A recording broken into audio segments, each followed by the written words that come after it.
contamos con la presencia de la doctora Melissa Schumacher. Ella es doctora en Ingeniería con especialidad en Gestión Territorial por la Universidad, ¿cómo se pronuncia? Técnica de München. Maestra en Urbanismo por la Universidad Politécnica de Cataluña y licenciada en Arquitectura por la Universidad de las Américas Puebla. Su trabajo ha sido publicado en Latinoamérica y en Europa. Es miembro fundador del grupo de trabajo INDAP, Territorio y Artefacto Urbano, donde ha desarrollado workshops multidisciplinarios de planeación urbana y talleres comunitarios. Muchísimas gracias, Melissa, por aceptar esta invitación y por concedernos este espacio y tu tiempo. Gracias, doctora Stephanie, gracias a poder por realizarlo y pues podemos, esta plática la pensé para interrumpirse, o sea, si tienen alguna duda, pregunta, pues levanten la mano porque aunque si bien lo mencioné o nombré el título como gentrificación en estas ciudades, platicando con algunos estudiantes, me di cuenta que hay un como mal uso del término de gentrificación. Entonces titulé la plática más como gentrificación, proceso, beneficio o quimera. Y también es mi intención o mi objetivo, no solo, a lo mejor hay algunos que están familiarizados con el término, hoy en día se ha socializado mucho, pero pues también vale la pena aclarar qué es y qué no es gentrificación. ¿Okay? Bueno, entonces la gentrificación, como les digo, gracias a la prensa, gracias a algunos fenómenos que están ocurriendo en la Ciudad de México, se ha socializado bastante. Entonces nos vienen a la mente, por ejemplo, algunas imágenes como esta, que era el Soho de Nueva York, de cómo era a lo mejor hace 100 años y cómo es hoy en día, ¿no? Entonces, el contraste entre las actividades que había en ese momento y las actividades que hay hoy en día. ¿Cuál es la diferencia? Ahora vamos a hablarlo. No sin antes recomendarles un libro que acaba de salir este año que se llama La gentrificación es inevitable y otras mentiras, de Leslie Kern, una geógrafa canadiense. También es autora del libro La ciudad feminista. Se lo recomiendo mucho porque ella, desde su punto de vista como geógrafa urbana, creo que es geógrafa, aborda cómo ha sido la gentrificación en Toronto, en Londres, en San Francisco, en algunas ciudades, sobre todo anglos, y pues también cómo ha sido la política pública que ha fomentado la gentrificación. Y dice que es inevitable, pero como un mito, una mentira, ¿no? Por supuesto que puede ser evitable si se regula, ¿no? Entonces, si por ahí si les tienen algún libro de interés, está fresquecito, se lo recomiendo bastante. Bueno, entonces, ¿de dónde viene la gentrificación? ¿Okay? Esto pues hay que dar un pequeño salto cuántico en el tiempo al siglo XIX. Recordarán sus clases de historia, la revolución industrial, ¿no? O sea, qué importante fue, pues sobre todo para las ciudades del norte de Europa, de Norteamérica, no cuenta México porque México era una sociedad agraria prácticamente. Entonces, lo que era Estados Unidos, Canadá y Europa, pues la revolución industrial impulsó un nuevo modelo de crecimiento, se requería mucha mano de obra que se mudó del campo a la ciudad y se crearon los primeros barrios obreros típicos de, a lo mejor se han visto películas como Billy Elliot, ¿no? Los Peaky Blinders como serie, vivían en barrios obreros, ¿no? Súper hacinados, densamente poblados y que estaban muy bien ubicados, ¿no? Porque tenían que estar o sea, cerca de los centros de fabricación o en los centros de las ciudades.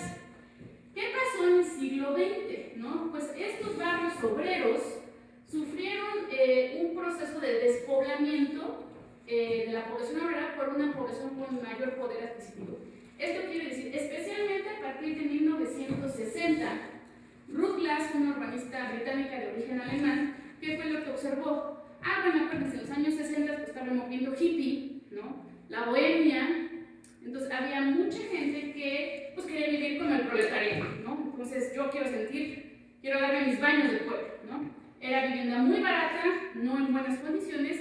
Entonces en algunos de estos barrios, especialmente, y les digo, empezó en Londres, pero luego se fue distribuyendo hacia Nueva York, hacia Boston, hacia otras ciudades del hemisferio, donde gente que tenía, a pesar de que eran hippies o bohemios, pero finalmente con un ingreso mucho mayor, empezó a adoptar estos centros. Y pues claro, si tú eras dueño de una de estas casas, pues ¿a quién prefieres que habite? A la pobre familia obrera de 5 hijos y la pareja irlandesa, que a duras penas te puede pagar el alquiler, o pues el hippie burgués que te va a pagar bien y a lo mejor te va a mantener en buen estado el sitio.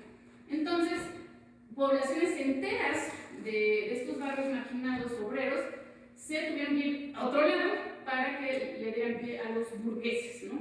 Entonces Ruth Glass precisamente fue quien observó este fenómeno, y van a ver que refiere mucho el tema de desplazamiento, porque ahí es donde cuando se empieza a utilizar mal el término de gentrificación.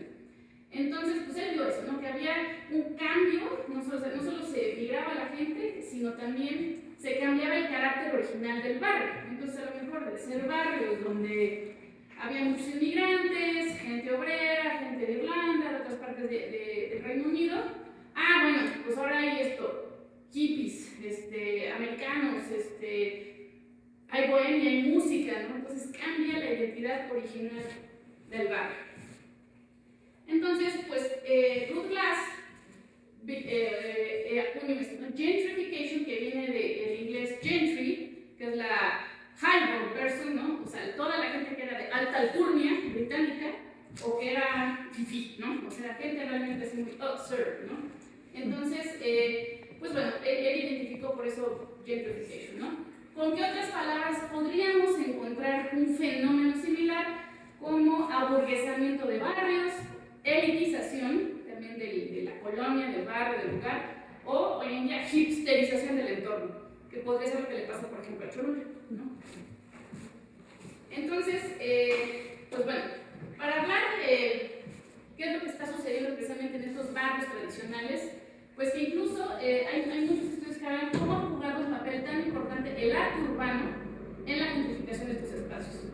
O sea que, pues claro, si veían un espacio degradado, decaído, pues vamos a pintar, vamos a hermosearlo, vamos a hacerlo mucho más atractivo. O sea, con a lo mejor con una acción tan inocente como podría ser, quiero pintar, pues claro, esto que hace que revaloriza la pared, revaloriza el entorno. Antes, pues bueno, no se iba la gente a tomar fotos como tal, pero sí le daba un toque de color, una nueva vibra, una nueva onda al lugar. Hoy en día, pues ¿en qué se convierte? Espacios instagramiables, ¿no? Para el selfie. Y cuando tienes un espacio instagramiable, pues ¿a qué te lleva? Que va a venir gente que no necesariamente es del barrio, porque a lo mejor la gente ve y dice, ¿no? Pero qué bonito. Entonces empiezan a llegar las horas de jóvenes, se toman fotos. Pues esa gente que va a querer, pues va a tener hambre, ¿no? Pero pues no va a querer memelas, ¿no? A lo mejor pues hay que ofrecerle una memela más nice de pato, ¿no? ¿Y qué más quiere? Pues está completo el lugar, está céntrico, quiero vivir aquí. Pues sáquense los de Chiapas, vengan a vivir los chilangos adinerados aquí, porque les ofrezco memelas de pato, porque miren qué bonito está todo pintado el lugar. Y pues se empieza a cambiar la dinámica del barrio, ¿no? Y mucho es muy triste pensar, pero que en estos barrios principales del hemisferio norte, el arte urbano es increíble, pero jugó un papel determinado. Vean incluso hasta cómo aquí juegan también las fuerzas de mercado. A lo mejor la mayoría conoce a Banksy, ¿no? Este ente, artista, grafitero, nadie sabe exactamente quién es, puede ser una corporación, ¿no? Multinacional. Cómo hay gente que hasta por tener Banksy, compra la pared y la pared la revende, ¿no? Pues es increíble también el valor económico monetario que se le da a un espacio físico. Pero bueno, entonces, para llegar a esto hay diferentes etapas en la gentrificación, ¿no? Esto lo encontré en una página en el caso de Madrid, que también está muy interesante. Entonces, puede ser Madrid, puede ser un barrio aquí en Puebla, en la Ciudad de México. Todo empieza con el abandono, ¿no? O sea, donde se degrada el entorno. ¿Por qué? Porque normalmente cuando hay un sitio abandonado, pues no puedes pedir mucho por la renta, por vivir ahí. Entonces se degradan también servicios básicos. A lo mejor no hay suficientes servicios de salud, las escuelas pues son sitios criminales, hay que desplazarse para acceder a otro tipo de equipamiento y servicios. Se estigmatiza, ¿no? O sea, dicen, este lugar, por ejemplo, Tepito, es barrio bravo, es gente pobre, son delincuentes, entonces empiezan todos los estigmas y prejuicios hacia la gente que vive ahí, porque es sinónimo de inseguridad y pobreza.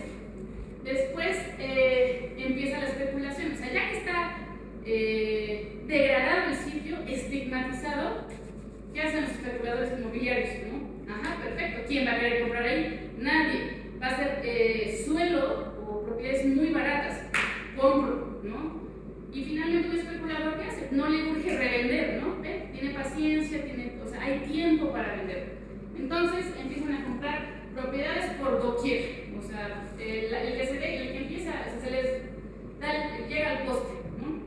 Después, pues ya una vez que empiezan los especuladores, empieza un encarecimiento principalmente de la vivienda. ¿Esto qué quiere decir? Que sube el costo del nivel de vida, ¿no? Le llaman aquí en España lavado de cara. O sea, si es un barrio de inmigrantes árabes o latinoamericanos, no, pues queremos que vengan los pijos, ¿no? O sea, los extranjeros, los alemanes, entonces no quiero esa población indeseable. ¿Y cómo los empiezo a expulsar? Subiéndoles el alquiler, ¿no? Pues y hay un punto en que te exprimen de tal manera que ya no es factible, por mucho que sea tu barrio, tu colonia, que siempre estuviste ahí, sin ser dueño, pues te vas, ¿no? Y esto genera una expulsión, ¿no? Expulsión de habitantes y entonces ya entran de nuevo los especuladores y desarrolladores inmobiliarios porque puedo comercializar el barrio que se pone, o sea, lo voy a invertir para que se ponga de moda. Esta es la forma más agresiva de gentrificación.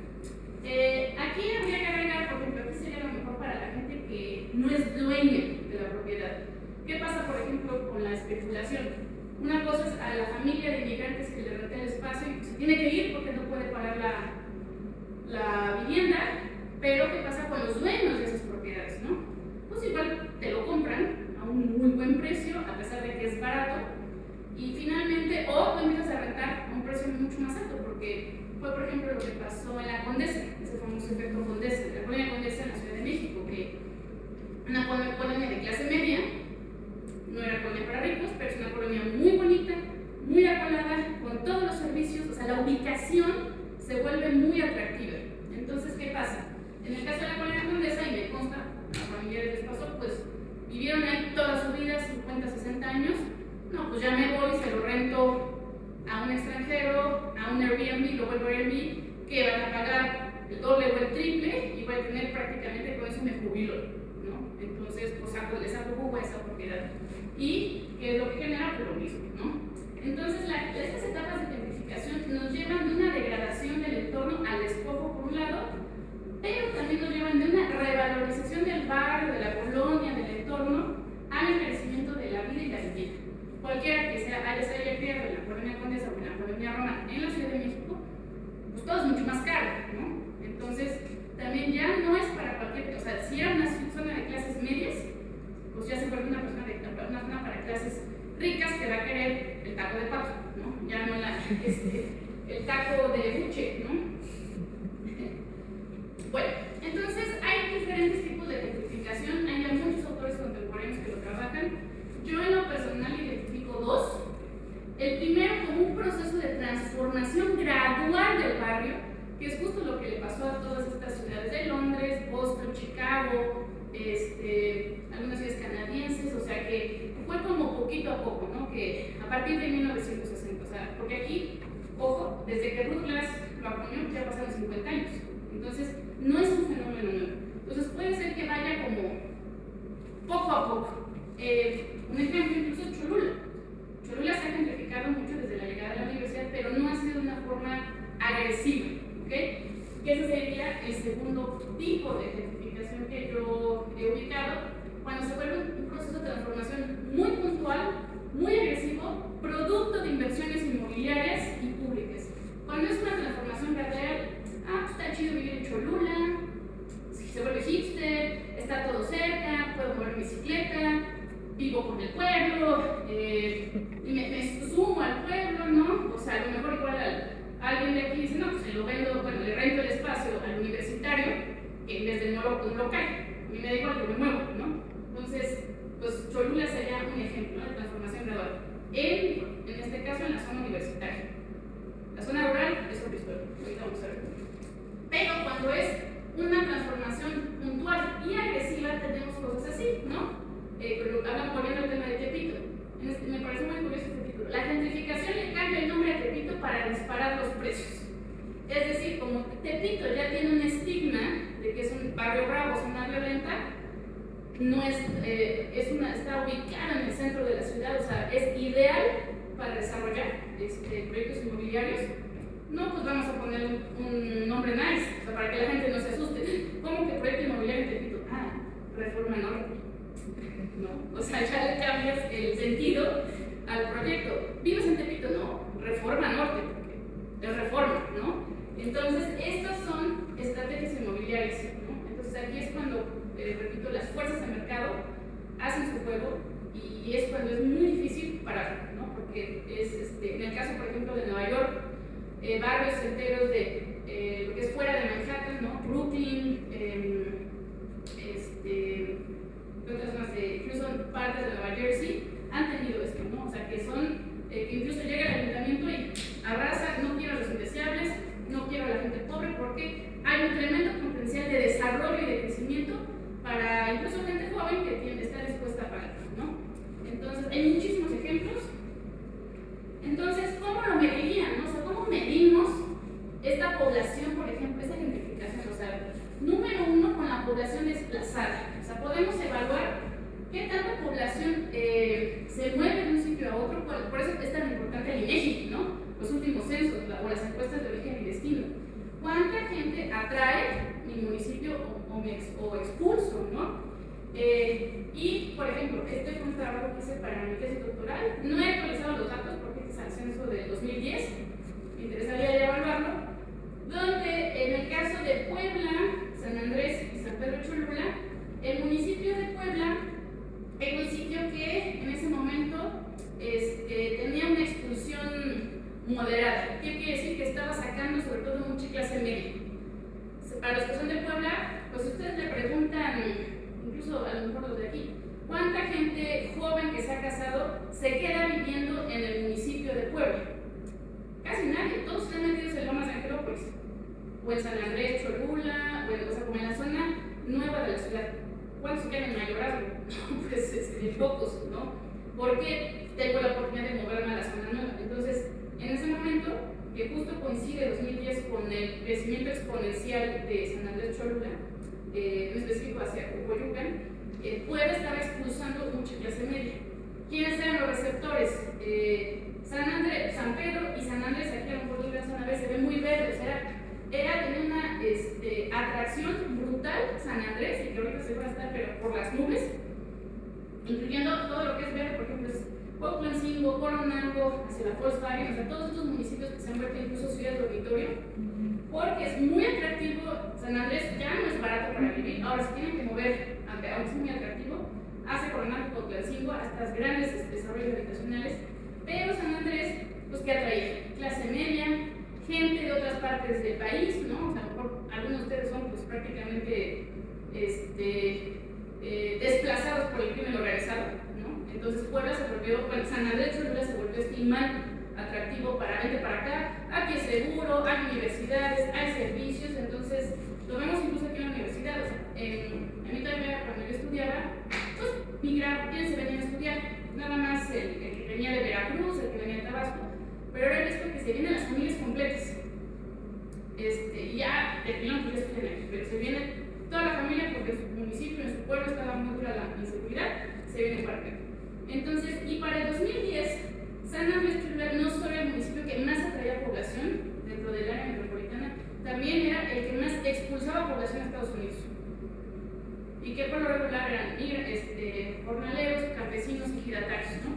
Ya se revirtió, ya no es el último dato que vi, ya no es de los que más se expulsa, pero sigue atrayendo muchísima gente, ¿no? Entonces, es una forma de evaluar, número uno, porque con gentrificación es igual a expulsión. Y número dos, el valor del metro cuadrado de los alquileres. Ese es un estudio que me falta hacer en esta parte del área metropolitana, porque, pues claro, si es, o sea, aquí porque conozco mi tierra, mi gente, San Andrés, San Pedro Cholula son sitios muy caros, que ya a veces ni la clase media nueva es capaz de adquirir una vivienda aquí. ¿A dónde se van? Pues al área metropolitana, ¿no?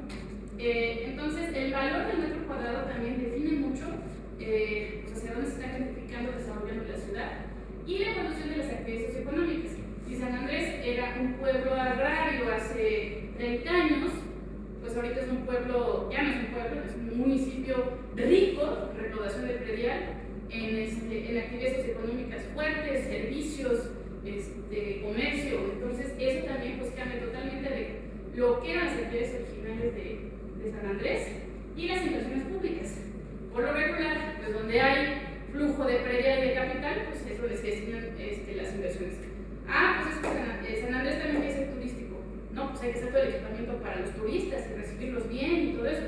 No están pensando en la gente local, están pensando en los que van a venir, ¿no? Que fue también un problema que hubo hace unos años cuando también se pensaba en una política de turismo muy agresiva. O sea, todo lo que se invirtió no era para los poblanos, no era para la metropolitana, era para atraer turistas. Entonces, eso también genera otro tipo de problemas. Entonces, ¿cómo medirlo? Población desplazada, exposición y atracción, valor de metro cuadrado, valor de alquileres, cómo ha cambiado el entorno socioeconómico y hacia dónde se van las inversiones. Por decirlo así, hay otras formas de medirlo también mucho más basado en geodata, ¿no? Por supuesto, pero bueno, eso es hasta donde me dan mis posibilidades. ¿Cuáles serían los argumentos a favor de la gentrificación, no?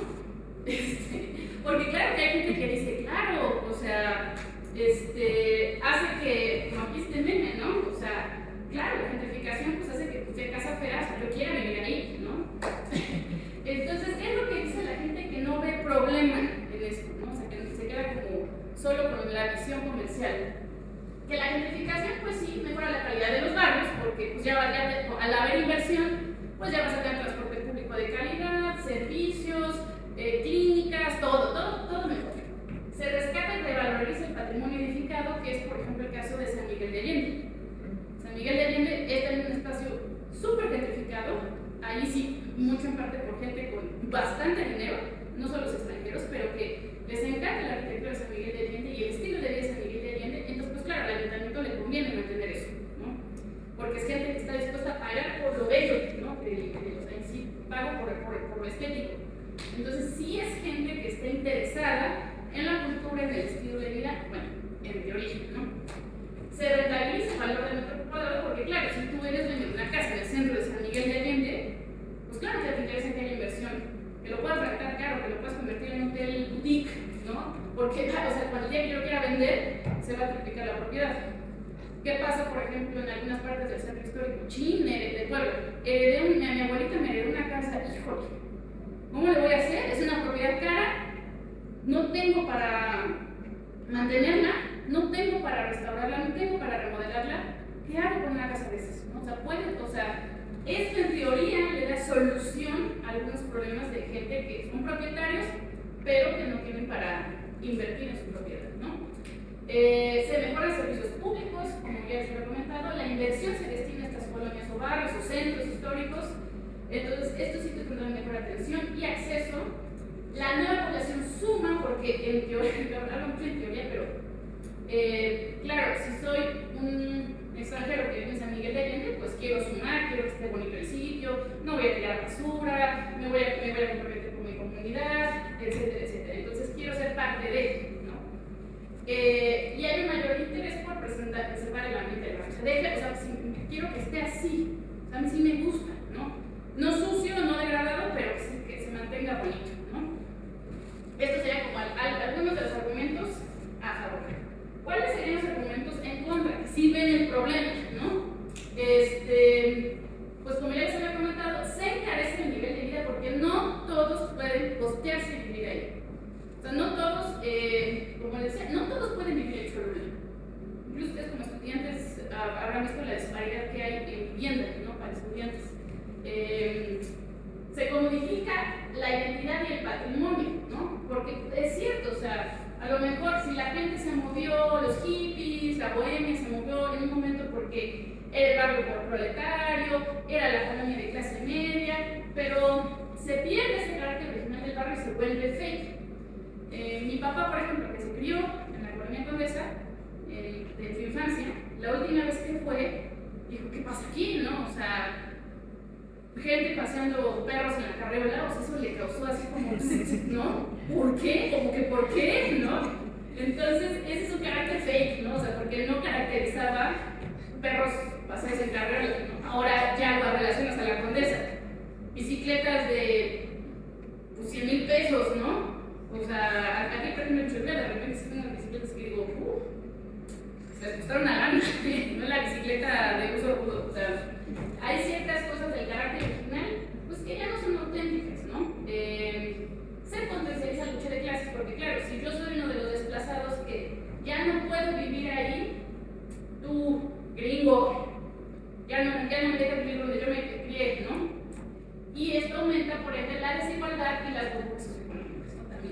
Lo que es innegable es que los especuladores inmobiliarios son una amenaza. A lo mejor, todo lo demás no dice que esté bien, pero dice, ay, bueno, pues ahí la campechaneamos, ¿no? Pero cuando los especuladores tocan a tu puerta, es sinónimo de problemas a largo plazo, ¿no? A lo mejor tú como dueño dices, venga, págame lo que vale mi propiedad en el centro histórico, pero a nivel contexto puede generar otro tipo de quejes y va sumando, por ejemplo, pues bueno, vamos a poner una barbería, 70 puntos, ¿no? De mejoramiento de barrio, un hostal hipster o fancy, 50 puntos. Entonces, aquí está muy divertido cómo van apareciendo coffee shops, arte urbano, tienda de accesorios para la barbería, bares de estudiantes, de arte, ¿no? Todo es auténtico, en teoría todo es auténtico. Entonces, todo esto cambia completamente la faz del barrio. Entonces, pues bueno, estos son parte de los argumentos por qué la gente está en contra. En el caso de Cholula, por ejemplo, las coffee shops, eso me llama mucho la atención. Cuando yo estudiaba aquí arquitectura, solo había un sitio para tomar café, que era el Italian Coffee de los Portales de Cholula. Yo no me desplazaba al centro de Puebla ni a otras partes. Ahora, y si tú pedías un café en otro lado, pues casi era el Nescafé soluble, ¿no? Ahora, ¿cuántos barecitos, o sea, cuánta gente barista, ¿no? Ya hay en Cholula, molinos de café, especialidades de café, o sea, si lo buscan en Google Maps, café. ¿Por qué llama la atención? Y sí es un elemento gentrificador, porque no hay una cultura del café en la población de Cholula. O sea, ¿quiénes son los que consumen el café? Estudiantes, egresados, profesionistas. Cuando empiezan a ver gente local consumiendo sus cafés, bueno, hay una integración, están entrando en esta cultura del café, ¿no? No quiero decir que esté mal, ¿no? Simplemente para que observen estos procesos de cambios en las actividades de los barrios, ¿no? Entonces, pues bueno, es algo que me suma. Y quien, hablando de especuladores, de alguien que sí se agarran los especuladores, fue de un libro que se escribió hace un par de años, que se llama The Rise of the Creative Class, escrito por Richard Florida, que sí, este tipo de acciones, aquí como una lectura que se convirtió en política pública y que afectó la gentrificación también de muchas ciudades, porque lo que decía Richard Florida, o sea, él soñaba con que toda la ciudad fuera San Francisco, ¿no? ¿Qué tiene San Francisco? Pues sí, gente joven, Silicon Valley, gente creativa, ¿no? Gente emprendedora. Entonces él trató de formular cómo podremos convertir todas las ciudades en ciudades creativas, ¿no? Y en ciudades con una clase creativa, ¿no? Que es lo que él llamaba. ¿Cuáles fueron las consecuencias? ¿No? Porque además este cuate iba y le vendía a Monterrey, no fue Monterrey, pero no me acuerdo a qué municipio llegó. Tú vas a ser el próximo municipio, o sea, tienes que atraer a la gente joven que te va a dejar una rama económica importante y que además va a sumar a tu población. Pues generó gentrificación, ¿no? O sea, también muy agresiva porque no todo es San Francisco. O sea, también es ahí reconocer que no todas las ciudades son iguales, no todos los municipios. Y ya después él escribió un libro de disculpa, como, ups, pues no todos son creativos, ¿verdad? Hay clase obrera, hay gente de la tercera edad, ¿no? Sí, literal, después escribió un libro de disculpas, que se llama, creo que es Urban Crisis. Porque bueno, vio que sí tuvo un impacto tremendo en generar gentrificación en sitios donde antes no había, ¿no? Bueno, y en el caso muy concreto de México, pues sucedió también incluso en la colonia Roma, ¿no? Aquí habla el gentrificador, ¿no? De ser creo que era es un proyecto muy concreto que, si bien la Condesa inició un proceso, en la colonia Roma fue gracias a un mercado, ¿no? El famoso mercado Roma, que antes era, creo que ya o algo así, y pues un gran gentrificador, mercado nice con tacos de pato, bicicletas de 100,000 pesos, ¿no? Aquí. Y eso fue un proyecto muy particular que fomenta esto que les comentaba de esta gentrificación tan agresiva, porque, pues, como habla este artículo, los proyectos gentrificadores rara vez contribuyen a la vinculación vecinal, al contrario, terminan desplazando a la comunidad por otra, ¿no? Entonces, pues claro, ¿cuál fue el efecto porque por ejemplo en el urbanismo? O sea, que pues claro, el que está junto, el que está al lado, y tú estás viendo que llega gente con bicicletas de 100,000 pesos, no, pues no le voy a vender la miscelánea con el kilo de jitomate a 20 pesos, ¿no? O sea, tengo que entrar en esta dinámica porque ya voy a tener otro tipo de clientes, ¿no? Entonces, este proyecto en específico, sobre todo para los arquitectos, fue el parteaguas de la calificación de la colonia Roma y de las cuales se sigue, ¿no? Hay de ahí al real, ¿no? La Juárez, la colonia Guerrero, ¿no? Pues es una colonia también muy violenta, el adoptores, ¿no? Típico de ladrones, el estigma, el centro, etcétera, etcétera. ¿Qué tendrían en común estas colonias? Con la Roma, con la Condesa, la Juárez, no sé, un chilango, ¿qué tienen en común? La ubicación. Ajá, sí, porque Es muy céntrico. es muy céntrico. ¿Qué tienes ahí? Es que tienes como todas las vías de acceso periférico, que puedes ir al centro de la ciudad, Pero no tienes coche, ¿qué sería la ventaja para ti? ¿Qué más? Metrobús, metro, ¿qué más? O sea, dentro del caos que es la Ciudad de México, ¿cuál también es un gran plus que tienen estas colonias? ¿Las que? O sea, además del transporte. Bici, ¿no? Bicicleta. Aquí fue donde iniciamos proyectos de bicicleta, de bici, ¿no? A no sé si se va a pasar en el de. ¿Cómo se llama? Ecobici. Es caminable, ¿no? O sea, en toda esta parte de la ciudad te puedes mover caminando sin problema. ¿Qué banquetas hay? Hay árboles, ¿no? O sea, hasta hay un estudio, incluso tristemente para los ambientalistas y defensores de la cultura verde, árbol, donde pones árbol, pues sí, que incrementa la plusvalía de tu terreno. Es muy chistoso, ¿no? Entonces, ¿qué quiere decir? Que porque vives en una zona arbolada, puedes cobrar más de renta que si vives en una calle pelona. Entonces, todo como el centro de la ciudad vieja de México es súper gentrificable. ¿Por qué? Por todos estos factores. O sea, es como, y ahorita vamos a hablar de Airbnb, es obvio, ¿no? Porque dan muchísimas ventajas de movilidad, de recreación.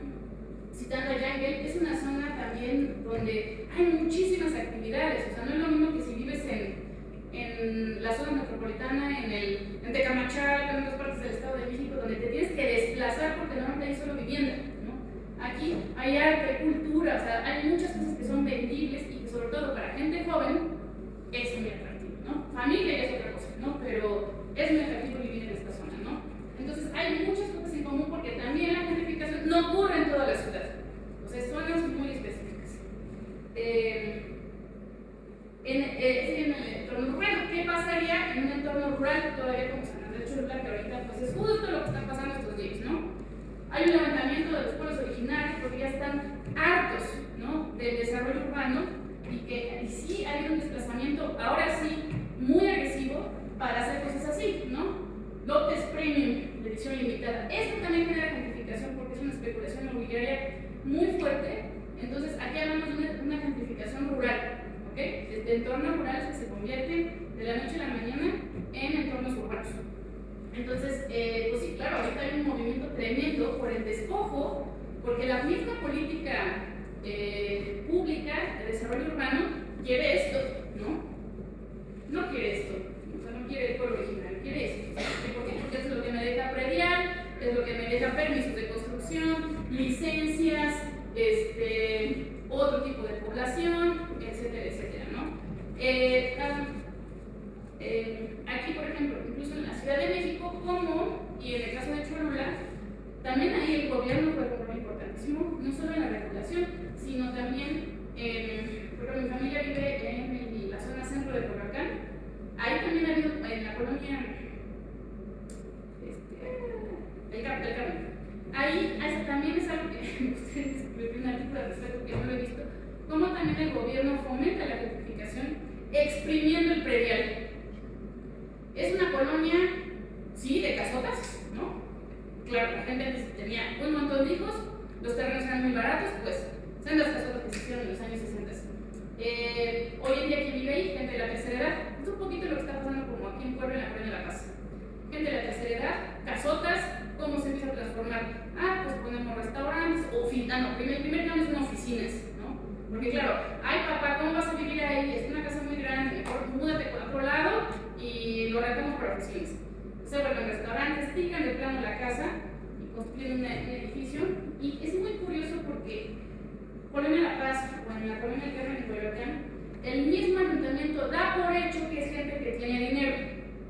Entonces el predial sube. El agua también, uno de mis familiares de plano vendió la casa no porque no le gustara vivir ahí, al contrario, buscaba ideal, ¿no? ¿Perdón? Pero esa cosa, porque ya no se puede pagar el ideal. No, literal, por eso vendieron la casa.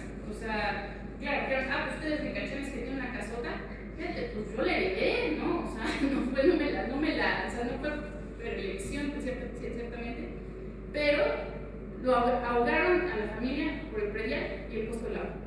Era ya impagable.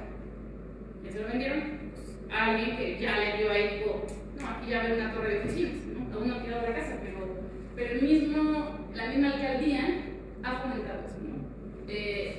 Lo mismo que en el caso de San Andrés, ¿no? Que, sí, prefiero esto, ¿no? Porque son los que me van a pagar predial. Puedo aumentar la densidad, puedo aumentar otro tipo de usos, ¿no? De suelo. Entonces, pues es por eso también el conflicto, ¿no? Entonces, ¿qué efectos tiene la gentrificación, ya sea rural, urbana? Pues número uno, bueno, pues es especulación inmobiliaria, el encarecimiento de la renta, como ya les habíamos comentado, cambios en la densidad y uso de suelo, que justo es lo que pasa en todas estas colonias viejas de la Ciudad de México.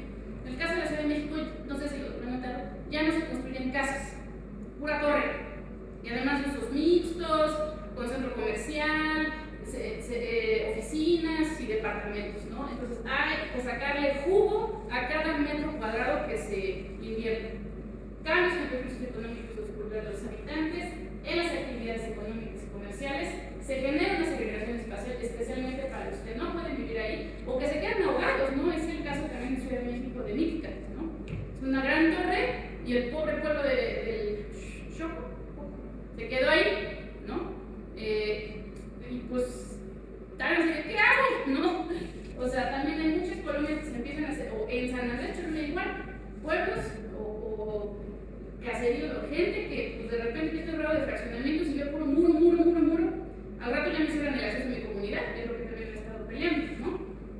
Desplazamiento y exclusión de la población y, como ya les había comentado, aumento de la desigualdad social y el rencor, ¿no? También porque este meme, en el caso de Cholula, ¿no? ¿Cómo se sé que se está gentrificando? O sea, incluso dicen que hasta las bicicletas gentrifican. Entonces, por ahí hay varios artículos. O sea, repito, no porque sean, ¿cuál es el problema con las bicicletas? Es que a veces, no en el caso de Cholula, y sí, aquí somos un pueblo bicicletero y a mucha honra, pero pues la infraestructura para bicicletas requiere ciclovías, carriles confinados, zonas calles pacificadas, o sea, hay que invertir en esas calles. Y pues obvio que espera el ayuntamiento pues en retorno, pues que aumenten los impuestos, que haya otro tipo de movimiento económico, tiendas orgánicas, ¿no? Pues aquí en Cholula hay un par, pero sí, no sé, bueno, esto es como la Condesa, ¿no? Barbershop, gente exótica que nunca se paraba por tu barrio, ¿no? Eso es como para decir, bueno, pues no, pues me voy, ¿no? O sea, porque ya no puedo costear, ya no me siento ubicada, ¿no? En este nuevo estilo de vida que genera la colonia, ¿no? Me voy, ¿no? Entonces, pues bueno, voy a tomar un poquito por el mejor, ¿no? Bueno, y ahora para ir cerrando, aclaremos qué es y qué no es la gentrificación, ¿no? Si bien, como comenté al inicio de la sesión, la gentrificación sí se ha socializado mucho, especialmente gracias a la prensa, a las noticias, a TikTok, ¿no? A YouTube, pero no está siempre utilizado bien el concepto. Es como la sustentabilidad. En teoría todos sabemos que es sustentabilidad, desarrollo sustentable, pero está muy manoseado y nadie realmente lo aplica bien. O no porque tengas focos LED, quiere decir que tienes un edificio verde, ¿no? O sea, es como greenwashing, o sea, esto es como gentrywashing, ¿no? Entonces, ¿cuáles serían esas? Son cuatro puntos que sí me parece la pena que. Número uno, eche la culpa a los gringos, ¿no? Es justo por lo cual gentrificación se ha puesto tan de moda como término, ¿no? Porque es cierto, ha llegado, bueno, extranjeros en Oaxaca en los últimos, siempre ha habido, ¿no?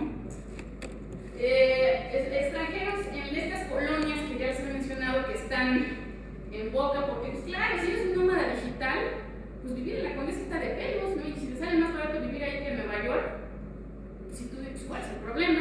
Pago impuestos en Estados Unidos, consumo, ¿no? Ahí, pero sí hay que aclararse, la gentrificación no es culpa total de los extranjeros, o sea, porque siempre han venido extranjeros, es como, entonces echan la culpa a los españoles que llegaron después de la guerra civil, o a los chilenos que llegaron expulsados, o sea, no les puedes echar la culpa, a ver, echarle la culpa a los haitianos, porque vienen de migrantes, no, pues tampoco, ¿no? No, ellos no, o sea, no es exclusiva de los extranjeros.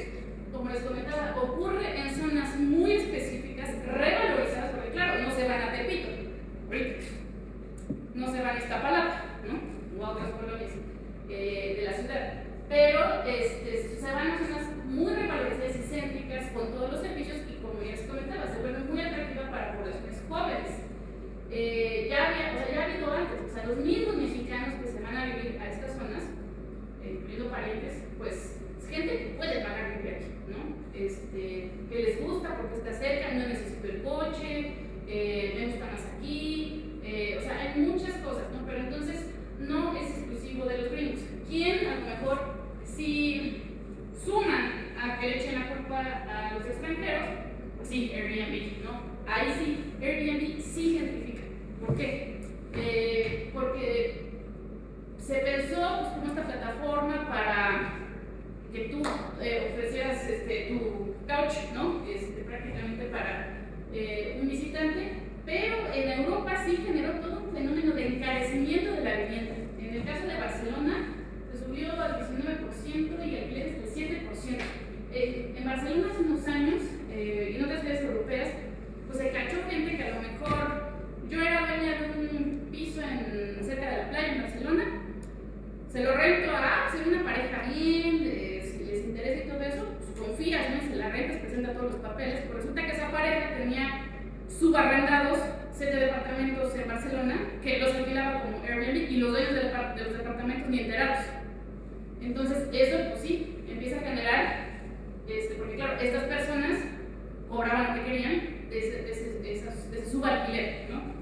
En el caso de la Ciudad de México, por ahí, no encontré ahorita el artículo, era creo que de Animal Político, donde pues no solo el gobierno hizo pues esta famosa alianza, ¿no? Con Airbnb, pensando en los turistas. Es que les digo, pues el turismo es arma de doble filo, ¿no? O sea, no siempre una política de turismo puede ser positiva ni mala, o sea, todo lo contrario.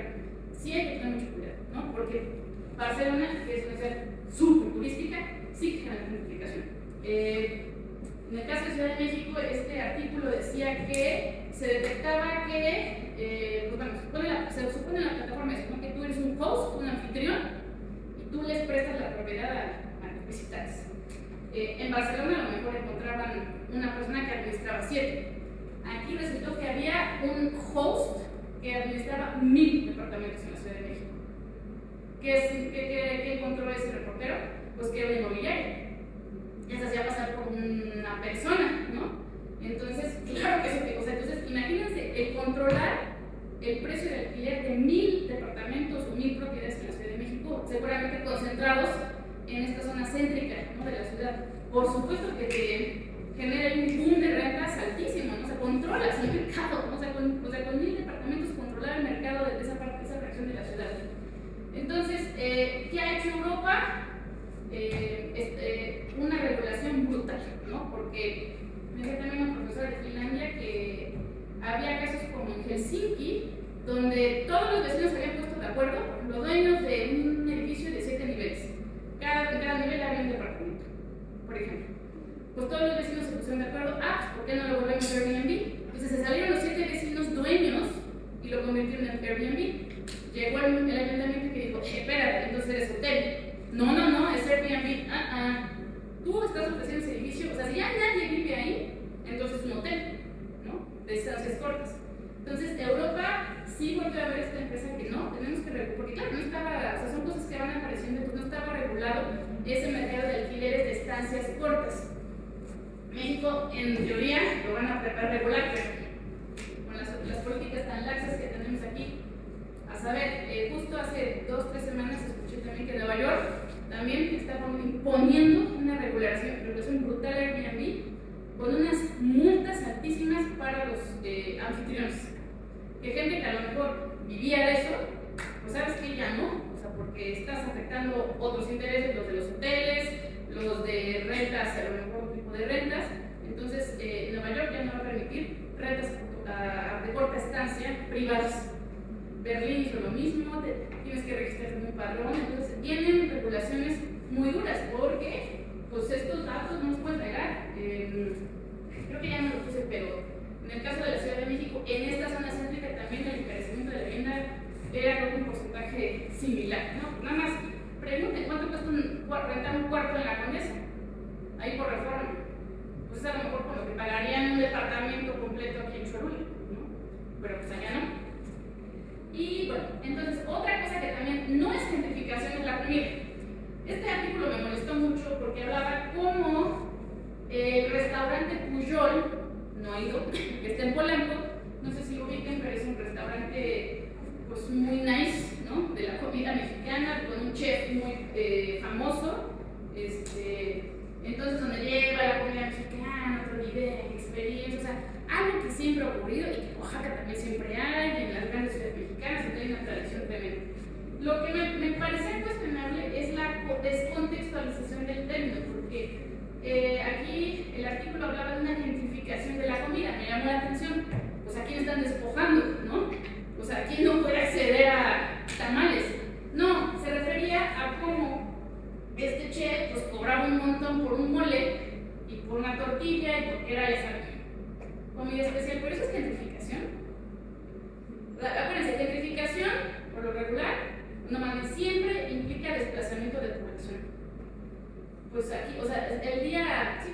Yo creo que la comida como tal no es gentrificación, pero el restaurante que genera la comida es gentrificación. O sea, tiene un hilo de todos modos, porque está ofreciendo platillos mexicanos que comen la población indígena, sí. Pero lo está haciendo a través de una plataforma que sí gentrifica, que es un establecimiento para solo un pequeño grupo de personas. Sí, podría ser, pero es en Polanco. O sea, ¿quién vive? O sea, históricamente Polanco siempre ha sido una zona de clases altas, ¿no? Y es lo mismo que cualquier otro restaurante, o sea, por ejemplo, los restaurantes franceses en Francia son carísimos, ¿no? O sea, aquí en este aspecto entiendo tu punto, pero lo que no estoy de acuerdo es que finalmente esto es para todos los gustos.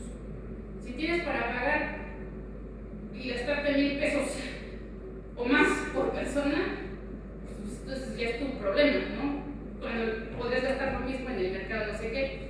Entonces, esto puede generar malinterpretaciones del término. Vi también un video en YouTube que hay, por ejemplo, tours para extranjeros en el mercado de Sonora, donde les enseñan cómo es la variedad de los tacos, como el tour del taco. Y solo porque salió en el New York Times o algo así, se volvió un recorrido muy padre. Entonces, la reportera le preguntaba a los taqueros que si les vendían al mismo precio los tacos a los extranjeros que a los mexicanos. Y ellos, pues sí, ¿no? O sea, vienen a comer, no es este restaurante, ¿no? Y la reportera les preguntaba, ¿y por qué no suben el precio? Traen dólares. ¿Qué opinan ahí? ¿Le cobrarían más? O sea, no es un prejuicio, porque claro, si en el momento en que empiezan a cobrar en dólares, o sea, la misma gente va a gentrificar la comida y sí, porque entonces alguien que iba ahí a comer tacos, no, ¿cómo que en dólares? O sea, ¿cómo que ya 150 pesos por taco? Pagaba 10, ¿no? No, es que vienen los extranjeros, los turistas. Entonces la misma gente simplemente por ese, cóbrales más. Entonces ahí sí que creo que empieza a gentrificar la comida porque no tiene, la gente de ahí ya no tiene acceso a esa comida. Pero aquí estás en Polanco, en un restaurante nice, súper caro, que seguro ni siquiera son de los más caros. Pues de por sí la gente, entonces, los mortales no tenemos acceso a esta comida, ¿no? Pero bueno, en este caso está mal. Y por último, el sonido, ¿no?